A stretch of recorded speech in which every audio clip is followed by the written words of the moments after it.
මට ওই ඉස්සර දුෂ්කර ඉස්කෝලේ හිටියයින් මාර අත්දැකීම් ටිකක් හම්බුණා. හරි මම අදටත් ඒක විශ්වාස කරනවා ඒක පුදුම අත්දැකීම් කියලා. ඉස්සර හිටියේ ඉස්කෝලේ ස්පෝර්ට් පීට් තියදී මාරු පුතේ. හරි මං හිටියේ ඉස්කෝලේ ඔක්කොම ළමයි 147යිද කොහෙද. හරි නිවාස තුනට බෙදුවාම පුතේ එක ළමයි 45ක් විතර ඉන්නේ. තේරෙනවද? උන් පුතේ නියම ආතල් අපිට දෙන්නේ. හරි නිවාස හදන්න ඕන. හරි 11 පන්තියේ ඉන්නේ ළමයි 15ක් විතර. හරි 6 පන්තියේ ඉන්නේ 20ක් විතර. ඔහොමනේ ඉන්නේ. හරි සර් නිවාස හදමු කියවහම අපි ගුරුවරු නිවාස වලට බෙදෙනවා. හරි එක සාමාන්‍ය ඉස්කෝලේට ඉන්නේ ගුරුවරු 12යි විදුහල්පතිත් එක්ක. නිවාස තුනට බෙදුවාම පුතේ සංවිධායක මණ්ඩලය අයින් කරලා නිවාසෙට ගුරුවරු දෙන්නයි හෝ තුන් දෙනයි වැටේ. ළමයි පෙරඩ් එකට යවුවාම අපි විතරයි නිවාස පුතේ තනියෙන්. පැහැදිලිද? නිවාස හදද්දි මාර ආතල් තියෙන්නේ. දවසක් ওই නිවාසය හදන්න හරි අපේ ළමයි ලෑම් මාස්ටර්යක් අරන් ආවා. සර් ලෑම් මාස්ටර්ය ගෙල්ලා මට කියනවා සර් අපි යම් මඩු අතු කපන්න කියලා. මොනවද? මඩු අතු දැකලා තියෙනවනේ. හරි ඉතින් ලෑම් මාස්ටර්ය යද්දි පුතේ වස්කුමෝ කැලේ මුන් අරන් යන්නේ. උන්ට ඒව නියමටම පුළුවන්. කැලේ අරන් යද්දි සර් පොඩ්ඩක් ඕකට හිටගෙන බලන්න වටපිටාවේ අලිහින්නෝ අය කියලා. වෙවුලනවා අපි. හරි උන්ට ගාණක්වත් නැහැ. මෙවුන් අර ලෑම් මාස්ටර්ය අරන් ගිහිලා පුතේ කැලේ එක තැනක නතර කළා. නතර කළෙන් පස්සේ මට පුදුම වුණා පුතේ. මට පුදුම හිතුණා. හරි එක යායට පුතේ මඩුගස්. හරි එක යායට මොනවද තියෙන්නේ? මඩුගස් තියෙනවා. මට පුදුම හිතුණා. මං අහුව පුතේ කවුද මේක හැදුවේ කියලා. නෑ සර් අපි දන්න කාලේ ඉඳලා ඕක තියෙන්නේ. මඩු කැලේ කියන්නේ යාළ. මඩු යාය කියලාත් කියනවා ඔකට. හරි මඩුගස් එක තැන හදලා පුතේ වස්කොමුව කැලේ නැද. තේනවා බලන්න ආස හිතෙනවා මඩු අතු කපාන එදා ආවා. හරි මට ඒ හම්බුනේ පස්සේ මට මේ කවිය මතක් වුණා ඒ වෙලේ. මන් දන්නවා ඒ තිබුණේ මඩු කැලෑවක් කියලා. හරි ඔය ළමයි පුතේ හරි සමහර වෙලාවට ගල් සියඹලා තියෙන කාලෙට කතා කරනවා ගල් සියඹලා කණ්ඩ යන්න කැලේ. හරි ගස් කපලා අතු කපලා කඩා ගන්න. හරි එක දවසක් කොහොම ගල් සියඹලා කණ්ඩ ගිහිල්ලා පුතේ එක යායටම ගල් සියඹලා.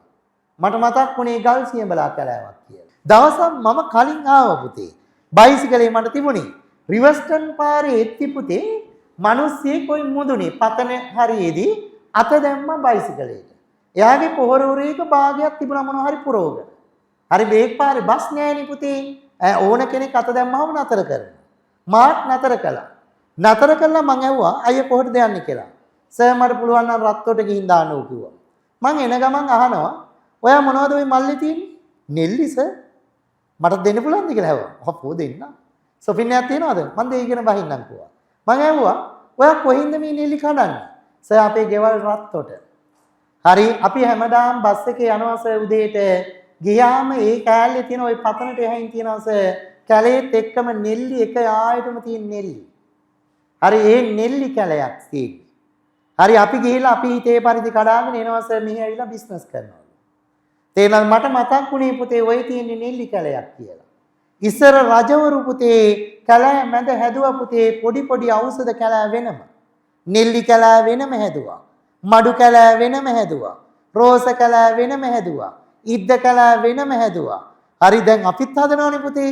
ඔය තනමල් වෙලා එහෙම හදනවා පුතේ කැලේ මැද මොනවාද ගංජා කැලෑ හදනවා පුතේ. හරි දැන් යමු මදරේවා උඩින් ගියාම ඩෝන එකක් එහෙම යවුවාම පේනවා. හරි දැන් ආයෙත් හදන්නේ ගංජා කැලෑ. හරි ඉස්සර රජවරු එහෙම නෙමෙයි. හොඳ කැලෑ හැදුවා පුතේ. කැලේ මැද ඖෂධ වෙන වෙනම හැදුවා. කොහොඹ කැලෑ වෙනම හැදුවා. තේනවද? ඩිං කොහොඹ වෙනම කැලෑ හැදුවා දරුවෝ. ඒවා අවශ්‍යතා සපුරා ගන්න තමයි කැලෑ හැදුවේ. දැන් මේ තියෙන්නේ පුතේ ලස්සන පරිසර කලාපයක්. තේනවද? මේ තියෙන්නේ දූතයා උඩින් පියාඹගෙන යද්දි පුතේ සැලලිහිණියට පේනවා අග්ගෙස්සේ මල් පිපුණු ඉද්ද කැලෑවක්. තේනවා සුදු පාටයි ඉද්ද බැලූතෙක් මානෙටම තියෙන ඉද්ද කැලෑවක් මේ කුඩින් තමයි යන්නේ. හරියට මල් යහනාවක් උඩින් යනවා වගේ පුතේ. මල් යහන් තලාවක් උඩින් පියාඹගෙන යනවා වගේ දූතයාට දැනේ.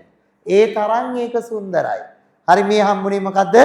ඉද්ද කැලෑවක් හරි ලස්සන පරිසර කලාපයක්. හරි මේ ඉද්ද කැලෑ, හරි නෙල්ලි කැලෑ, මඩු කැලෑ ඉතිහාසෙ ඉඳන් තියෙනවා පුතේ.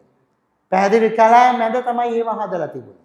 දැන්ටත් හදනවා පුතේ සමහර වෙලාවට ওই මාලිගාවට එහෙම සමම් පිච්ච මල් ගන්න වෙනම කැලෑ හදනවා. හරි මාලිගාවේ නිතරම පුතේ සමම් පිච්ච මල් පූජා කරන්න. තේනාද වෙනම බිස්නස් එකකට කට්ටිය හදනවා. මාලිගාවෙන් සල්ලි දීලා ගන්නවා. සුදු මල්. තේනාද යාලා හැමදාම දෙන්න ඕන. 24 hours මල් සපයන්න. හරි වෙනම බිස්නස් එකක් විදිහට පුතේ ඉද්ද වවනා ඉන්නවා. දාස්පතිය වවනා ඉන්නවා. තේනාද සමම් පිච්ච මල් වවනා ඉන්නවා. දැන් ওই දේවාල වලට එහෙම ගන්න මල් නිකන් එන්නේ නැහැ පුතේ. ඒවා බිස්නස් එකට පුතේ වෙනම කැලෑ හදලා වවනා ඉන්නවා. අද නම් එහෙම. ඉස්සර කැලෑ මැද කපලා පුතේ ওই විදිහට ඖෂධ හැදුවා. හරි මේ අපිට හම්බෙන්නේ ඉද්ද කැලෑවක්. හරි ඉද්ද කැලෑවෙන් දැන් පියාඹගෙන දූතයා යනවා. බලමු ඉස්සරහට හම්බෙන්නේ මොකද්ද බලමු.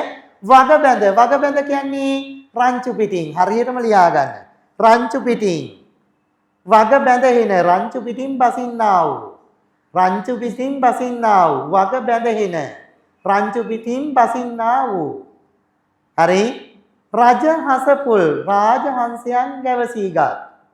රජහස රාජහංසයන් ගැවසීගත්. පුල් විලේයා මල් පිපුණු විල්. ආම් බලන්නකෝ.